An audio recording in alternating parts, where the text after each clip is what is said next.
Hello, everybody. My name is Commander Kareem, and today I would like to talk about VR games.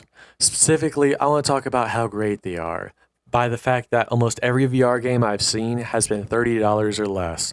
Now, obviously, there's exceptions, but almost every VR game I've seen has been $30 or less. And most AAA titles are like $60, maybe even $70 nowadays. So most VR games are half the cost of regular games. I think most of this comes down to the fact that there really aren't any AAA titles for VR. Most of them are made by indie developers since VR is kind of a niche. You can't get as many sales with VR because there's less people with VR headsets than there are people with Xboxes. This is also a good thing in a way. Not only does it mean that games are cheaper, obviously, but also means that they are made by indie studios. And I found that a lot with video games, the ones that are made by indie studios tend to have a lot more passion in them. A lot of AAA titles seem to go on way too long, and they always feel kind of soulless, in my opinion.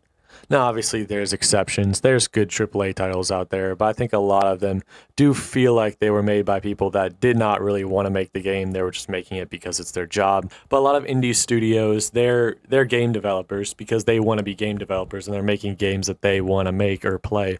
They're not just doing it because it's their job in a lot of cases. And that really reflects the content of the games that they make. Even if they're not quite as polished, the gameplay is almost pretty great. Even if the graphics aren't great, if the gameplay isn't very polished, usually the gameplay loop is pretty good in a lot of VR games. That's all I'd like to talk about. Goodbye.